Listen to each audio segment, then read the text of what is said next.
Aujourd'hui, je voudrais me défouler, comme d'habitude, et parler d'un thème qui me tient à cœur. C'est la manière dont dans les médias, on aborde la question de la Russie et de l'Ukraine.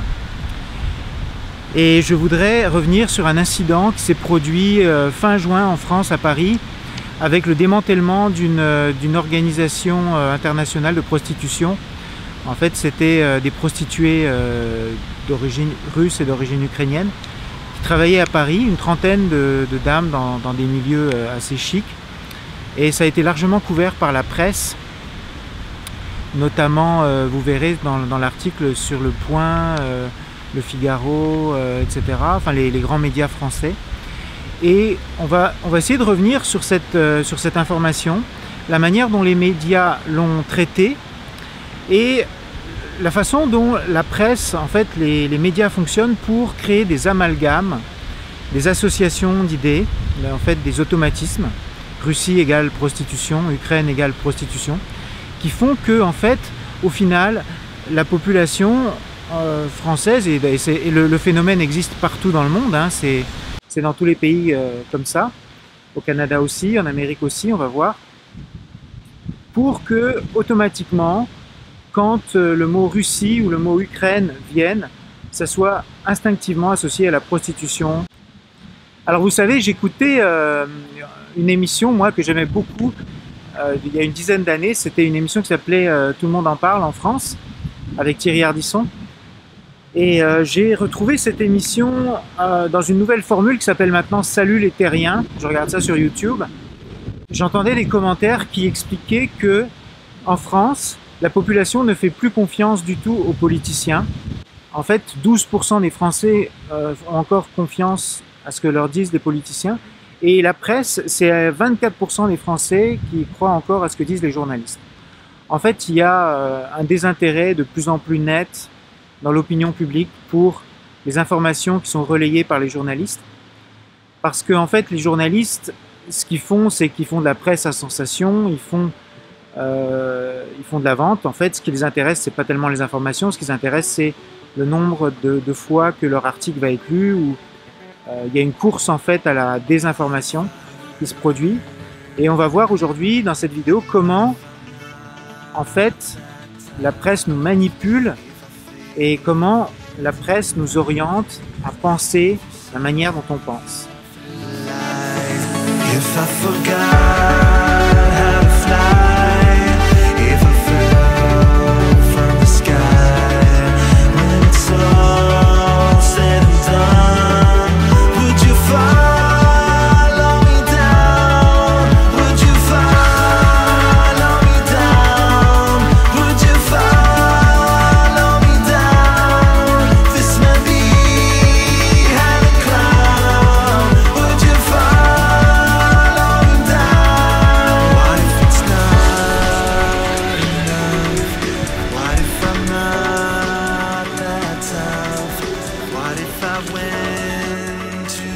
Alors je suis allé sur un forum où on parlait justement de ce démantèlement, où les gens se déchaînaient sur les femmes russes et les femmes ukrainiennes, à dire que c'était toutes des prostituées, toutes des salopes.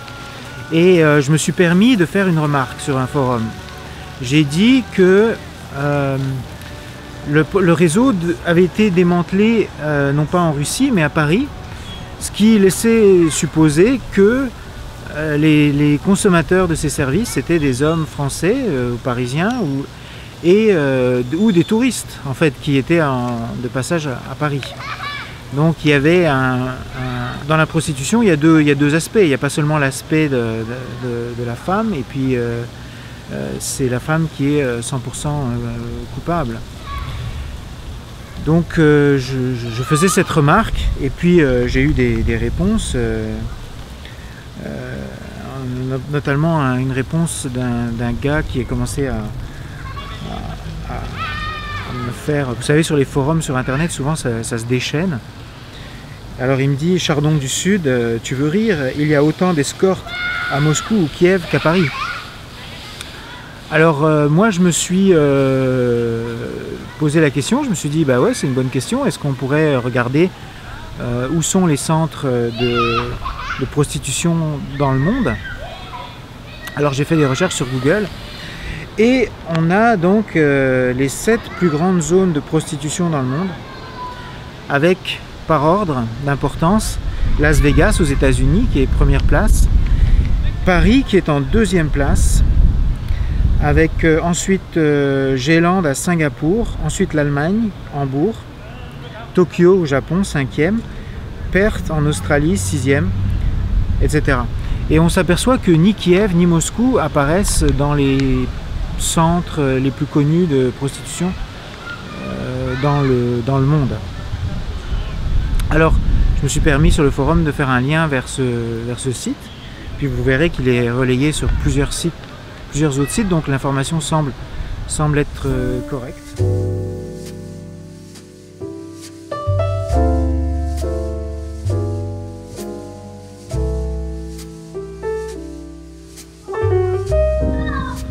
Alors après, vous avez une fondation, une ONG qui s'appelle la Fondation CEL, qui établit les chiffres de la prostitution dans le monde.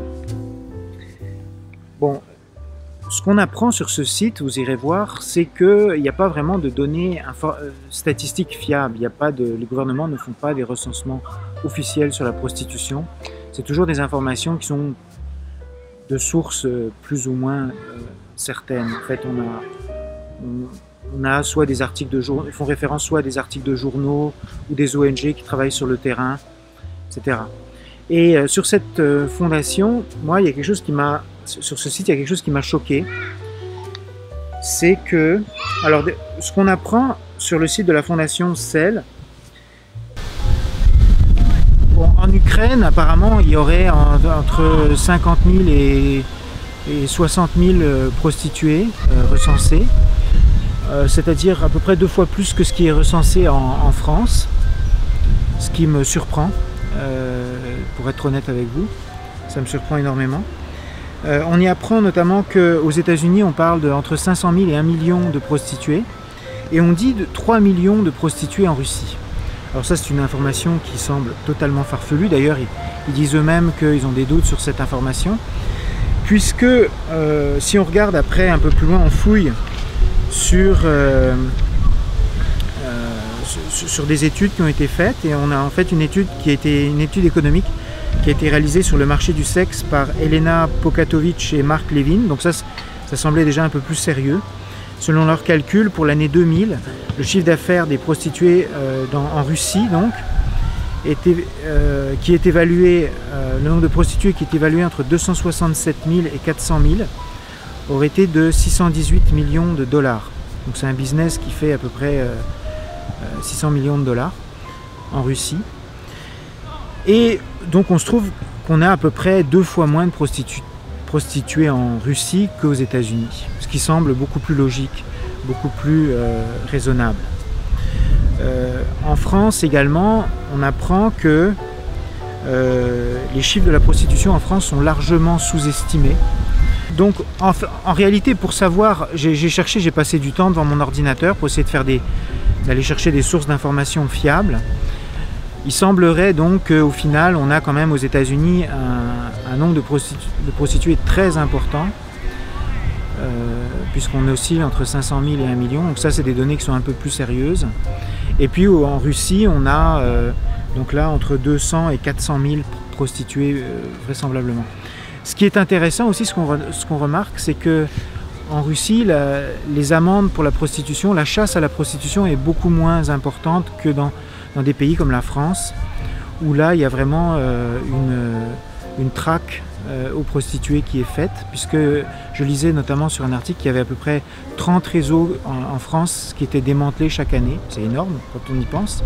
C'est vraiment impressionnant. Donc ça veut dire qu'il y a quand même une grosse consommation des services sexuels en France, aux États-Unis, en Allemagne, puisque l'Allemagne, dans le top 7, arrive à placer 2 villes, Hambourg et Berlin, qui sont dans le top 7, c'est quand même impressionnant. Prostitution donc qui se retrouve présente en Ukraine et en Russie, dans les grands centres comme Moscou, Saint-Pétersbourg, Kiev, mais qui s'adresse principalement à des étrangers. Odessa aussi, j'ai oublié, excusez-moi, il y a beaucoup de reportages sur Odessa, mais c'est principalement des étrangers qui sont des consommateurs de ces services.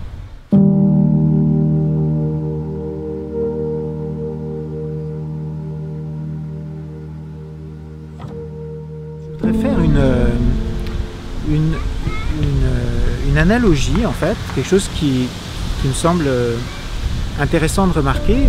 Vous remarquez donc que les pays où on retrouve le plus de prostituées sont les États-Unis, la France, l'Allemagne, l'Australie, le Japon. Et si vous allez en Ukraine, si vous regardez en fait la clientèle qui vient le plus en Russie, qui vient le plus pour chercher des femmes ukrainiennes ou des femmes russes, ce sont également des hommes qui viennent des États-Unis, qui viennent d'Allemagne. Il y a énormément d'agences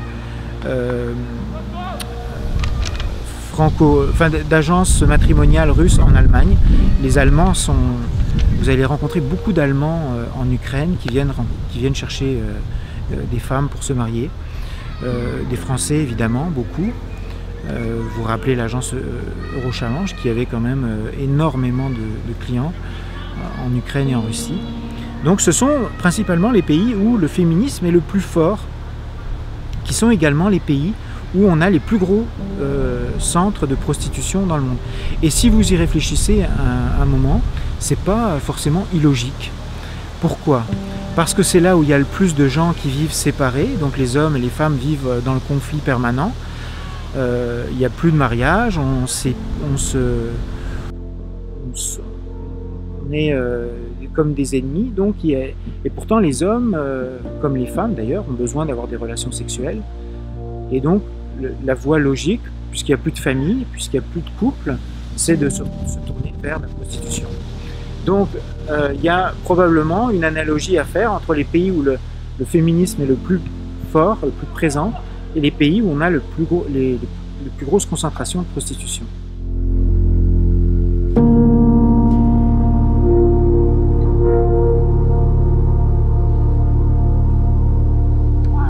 Alors une autre chose qui m'a frappé quand j'ai fait ma recherche sur Internet, c'est de constater que en Russie, la prostitution, j'ai regardé des articles macabres sur la prostitution à Odessa, en Ukraine, et à Moscou, où c'est vraiment des conditions misérables, avec des maladies sexuellement transmissibles. Enfin, c'est vraiment pas invitant.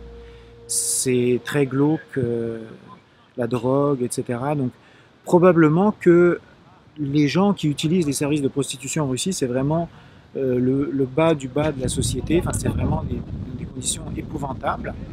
Et de ce fait, c'est quelque chose qui est probablement beaucoup moins intéressant, beaucoup moins utilisé, répandu, à moins que ce soit vraiment de la prostitution de luxe dans des grandes villes comme Moscou ou Saint-Pétersbourg, mais ça reste quand même quelque chose de très marginal.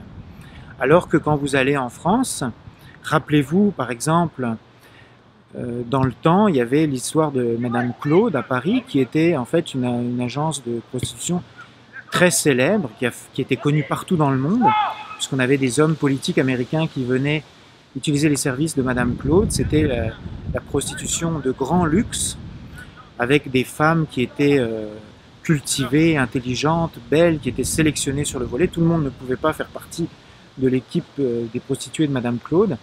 Et c'était des prostituées qui travaillaient de concert avec la police. Donc le quai des Orfèvres à Paris, la police judiciaire, qui enquêtait sur les crimes, sur les affaires d'État, etc., travaillaient de concert avec les prostituées pour obtenir des informations secrètes, privilégiées, pour faire avancer leur dossier. Et donc ils étaient comme des agentes, les oreilles de la police française. Donc on voit qu'il y a quand même différents niveaux au niveau de la prostitution. Il y a vraiment le bas du bas qu'on va retrouver dans certaines villes russes avec des maladies, de la drogue, etc. Puis vous avez dans des centres comme Las Vegas ou Paris la prostitution de très haut niveau pour des gens probablement très riches. J'avais essayé, et probablement quelque part réussi, à enlever tout ce qu'il y avait de laid dans cette profession. Et c'est ça qu'il faut bien vous mettre dans la tête. D'où l'expression rendre le vice joli qu'on a lu dans plusieurs interviews. C'est exactement ça. Tout ce qui était laid, bas et choquant, j'ai essayé de l'enlever. Donc je n'avais pas de clients qui maltraitaient les filles, je n'en avais pas qui leur parlaient de manière péjorative. Les jeunes femmes étaient obligées d'apprendre certaines choses, de parler d'une certaine manière, d'éviter certains sujets. Donc tout ce qui pouvait être laid était enlevé. C'était pour moi l'aventure d'aller rencontrer quelqu'un dans un hôtel, ne connaissant pas du tout la personne, ni son nom, ni lui le mien, et qu'on passe donc 1 heure ensemble à discuter, mais aussi à faire l'amour, bien sûr. Un jour, l'une de mes jeunes amies était partie au Ritz, je me rappelle, c'était au Ritz, et elle me téléphone en pleurs, quelquefois ça arrivait, et elle me dit, vous allez être tout à fait mécontente, je suis partie, je l'ai planté là et je suis partie. Et c'était quelqu'un de nouveau qui venait, un ami d'amis, parce qu'on ne venait chez moi que si on était recommandé par quelqu'un. Et je lui dis, pourquoi ça s'est mal passé? Elle me dit, oui, très mal. Dès le premier abord, je n'ai pas tellement aimé, lui probablement non plus. Et au bout de quelques instants, il me dit, après tout, vous n'êtes qu'une putain. Je dis, qu'est-ce que tu as fait? Elle me dit, je l'ai giflé. Je lui dis, écoute, chérie, c'est très simple, mais comment appelles-tu une jeune femme qui arrive dans la chambre de monsieur qu'elle ne connaît pas, qui va se déshabiller et coucher avec lui, contre une somme d'argent? Qu'est-ce que c'est, selon toi? Ah, oui, elle me fait, c'est vrai, mais je n'avais pas réfléchi à ça. Et c'était vraiment vrai. Elles étaient des call girls, elles étaient des escort girls, si on peut dire, qu'on invitait à dîner dans les meilleurs restaurants, qu'on écoutait, à qui on offrait des fleurs, à qui on offrait des voitures. À ce moment-là, les hommes étaient beaucoup plus généreux. Des voitures, des bijoux. Pour elle, le mot putain, ça l'avait choqué comme ça vous choquerait vous, si quelqu'un vous mettait la main aux fesses, vous vous retournez, vous giflez le monsieur. Bon, ben c'est un petit peu pareil. Voilà. Et moi, j'étais très contente de cette réaction, parce que je me suis dit, elles n'ont pas cette chose dégradante dans la tête.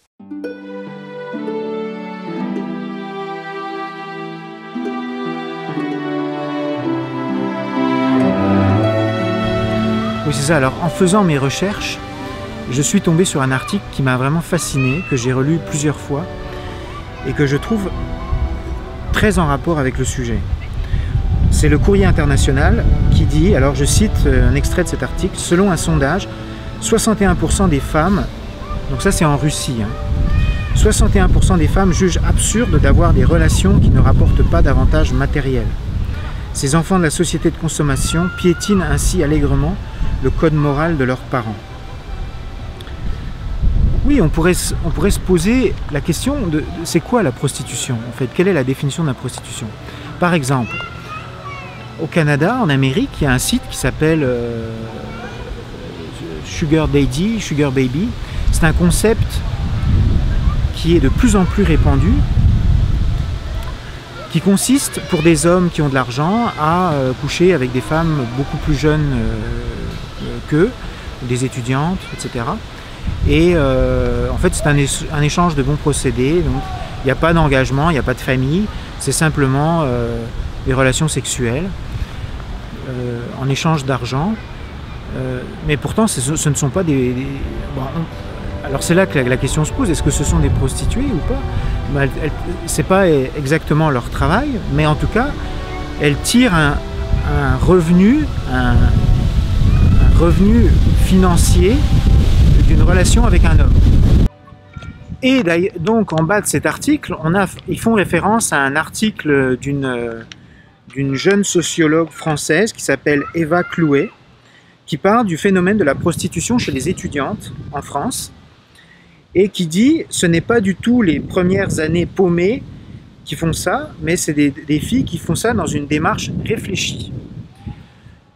Donc c'est un nouveau phénomène, c'est un phénomène qui prend de l'ampleur avec la destruction de la famille, où de plus en plus les relations sexuelles se font comme en fait un service de consommation, comme une consommation de produits,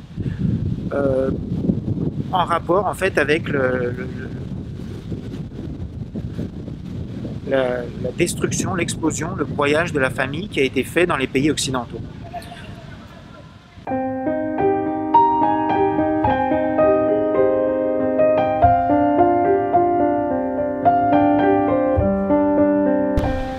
Alors je serais tenté, bon peut-être certains vont trouver que j'exagère, Vous avez le droit de penser que j'exagère. C'est un peu aussi mon rôle pour essayer de montrer la démonstration que je fais aujourd'hui. Moi, je mettrais ensemble des mots comme féminisme, indépendance croissante des femmes, démarche réfléchie, destruction de la famille et développement de la prostitution dans les pays occidentaux, dans les pays riches, dans les pays dans lesquels en fait la famille a perdu ses lettres de noblesse, a perdu son importance.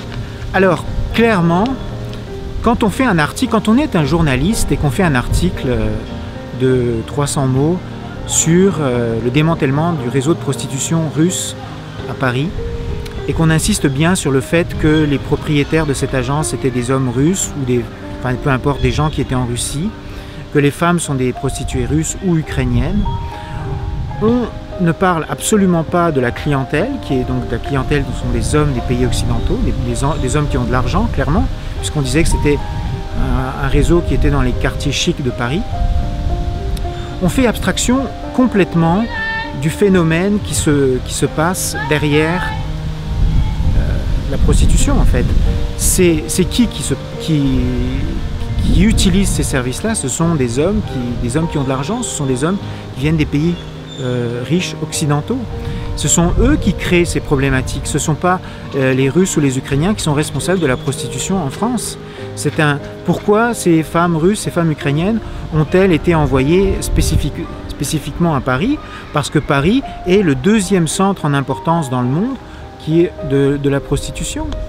Voilà la raison pour laquelle on retrouve des femmes de pays beaucoup moins développés, comme l'Ukraine, qui sont envoyées souvent de force, contre leur volonté, pour faire un métier qui n'a absolument rien de gratifiant et d'intéressant pour une femme, sans compter les dangers associés avec la santé, avec la dégradation de son estime de soi, etc. Donc ces femmes-là sont des victimes. Donc dans ce processus-là, ce n'est pas l'Ukraine et la Russie qui sont responsables, c'est nous, c'est le pays occidental qui crée un besoin du fait de la haine croissante qui se produit dans ce pays entre les hommes et les femmes. Donc les hommes se tournent vers des services sexuels pour assouvir leurs besoins.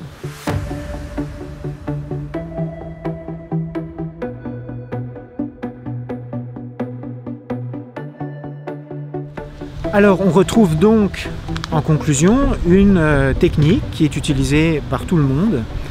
Plutôt que de se regarder le nombril, plutôt que de regarder qu'est-ce qui ne va pas dans notre société, eh ben, le problème, il ne vient pas de nous, il vient de la Russie ou il vient de l'Ukraine. Voyons, bien sûr, c'est tout à fait logique. Le réseau de prostituées, c'était des Russes.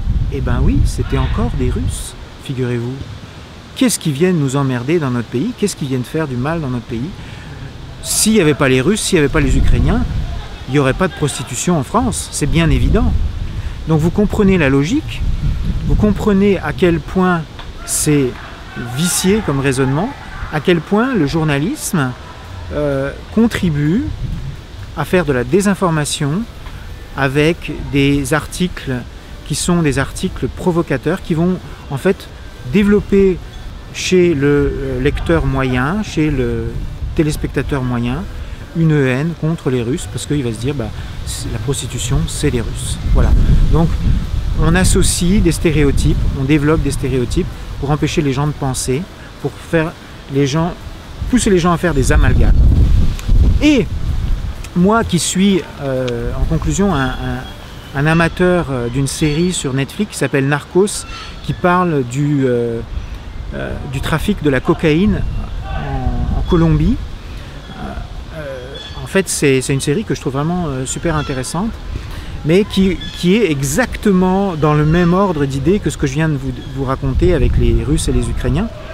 En fait, la cocaïne, c'est une drogue qui est envoyée aux États-Unis, à Miami, à New York, qui est vendue là-bas et qui rapportait des millions, des milliards de dollars à des cartels mafieux qui dirigeaient en fait toute la Colombie, le président, les ministres, tout le monde était sous l'empire des cartels, comme Pablo Escobar, qui étaient des hommes extrêmement puissants, qui avaient plus d'influence dans leur pays que les présidents.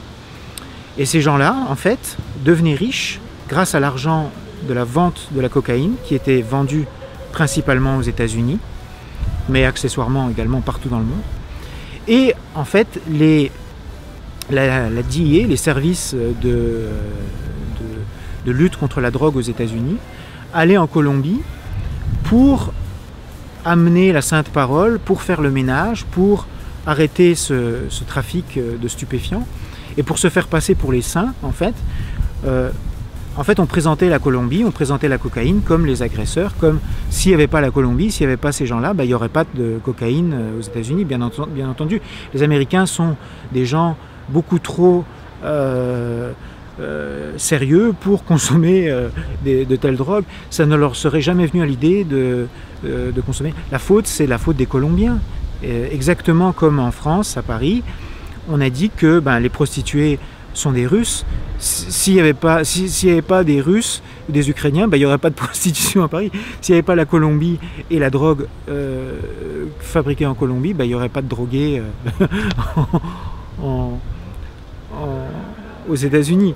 Donc tout est fait pour mettre le problème chez son voisin et éviter de se regarder le nombril. Voilà la réalité. Voilà comment ça fonctionne. Donc quand on vous fait des amalgames comme ça sur la Russie, sur la cocaïne, la Colombie, faites attention. Le problème, il n'est pas forcément où on le désigne du doigt.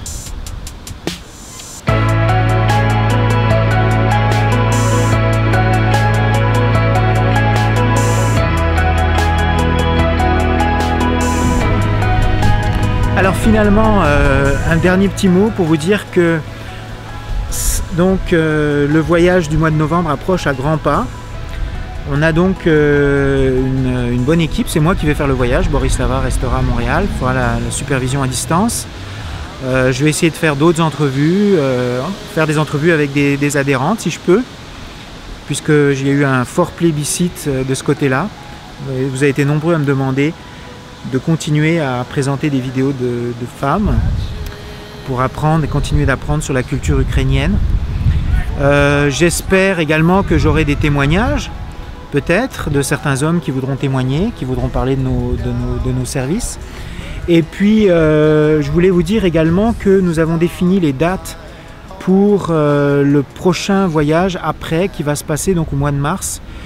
On a défini du 16 au 25 mars, qui seront le voyage hivernal 2018, premier voyage de l'année. Donc si vous êtes en période de réflexion, vous pouvez déjà marquer cette date sur votre calendrier. Et puis après, on n'a pas encore finalisé, on ne sait pas encore l'été prochain comment ça sera, si on va faire un groupe ou pas, puisque cet été c'était majoritairement des hommes seuls qui voyageaient. Donc continuez de nous suivre, continuez de nous encourager, mettez des pouces, des j'aime sur les vidéos parce que ça nous permet, en encourageant notre canal, ça nous permet de le développer et de contribuer à indiquer à YouTube de présenter nos vidéos encore plus souvent pour d'autres hommes qui sont à la recherche d'informations sur ce sujet-là. Donc ça, vous avez un rôle à jouer aussi en appréciant nos vidéos, vous aidez à développer les idées du CQMI partout sur l'internet. Donc merci de vos encouragements, je vous remercie de vos lettres, je vous remercie de m'écrire et je vous souhaite une excellente semaine partout où vous êtes sur la planète. Merci.